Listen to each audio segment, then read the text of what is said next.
Good morning, good afternoon. It depends on where you're watching from. Listening to President Asuwaju, broadcast today to fellow Nigerians, and a lot of people have been accessing that broadcast. I want to commend especially Wole Soyinka, professor, even though I don't agree with him in so many of his stance lately because of racial coloration. But I want to thank him so much for picking up a very vital point that Asuwaju do not speak to the most important issues, which is about the end of bad governance. You were telling us we have a right to protect. At the same time, you were also saying that we will not allow people to hijack the protest. Nobody's hijacking anything. Excuses don't make people. People make excuses. So you should stop blaming people.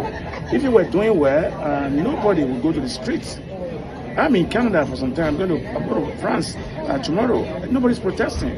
Even if they are protesting on just on the increase of bread. A lot of things are going on. You have your cabinets who are passing the budget.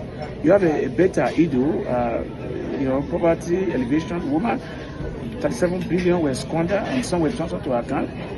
You have the EFCC chairman who promised us he was going to resign if you didn't allow him to prosecute Yaya Bello, who stole 84 billion. I mean, come on now. What do you expect from the citizen when you have a failed, disgruntled Buhari, transfer his government to you that you so much believe in, and you believe in the continuation? Now, let me advise you to take a bold step. The bold step is very simple. If you want this to work in Nigeria, let us have a death sentence. I wrote an article today on it. I want to attach that piece to my followers. I told them about a military man, Christopher Musa, chief of Army Defense Staff. I like him, but sorry, he doesn't know what he's talking about. Coming out to defend your policy that you are there for a year. He has no business with that. He's a chief of Army Staff. He has to defend territory. They have no business in politics, And that's what have affected us. Those who we think would protect us are the one who is persecuting us. We also see recently some of the others who are also speaking for you and your cabinet. I told them to go fuck themselves. That if they don't believe in us, and we cannot believe in them, we cannot respect them. They cannot be those who are, always speaking for the good of people. We must come into the dialogue. We must resolve peacefully to leave the street. I'm not happy that our economy is going down. In these past 3 days, we have lost almost $1 trillion. And the longer we stay there, the longer we're going to worsen our situation. I also want to advise the toothless bulldog, Joro, who is the MSC president, not to encourage us that if they kill again, you're going to go on indefinite strike. You have never done that, you will not do that. You are a coward.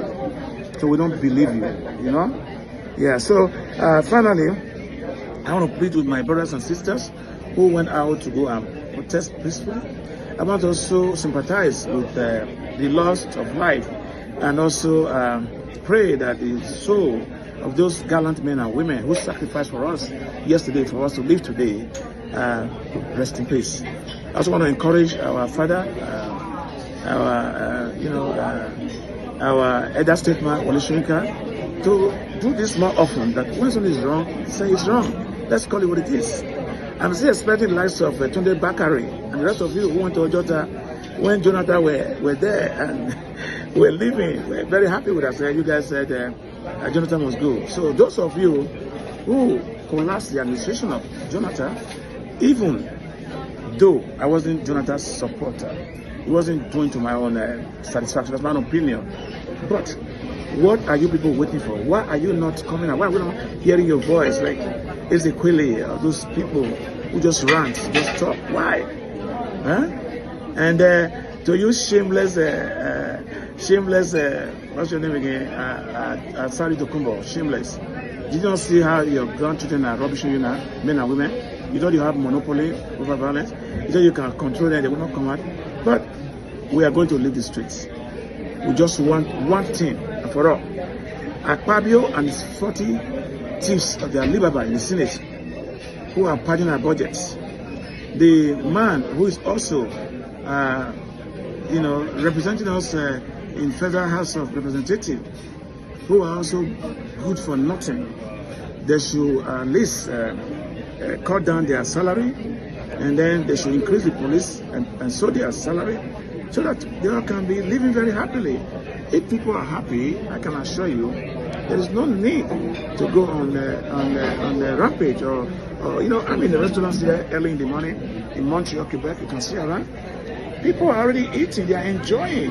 They are fulfilling. They live life. You can see it, right? But over there, even your salary cannot even afford you to buy a bag of rice.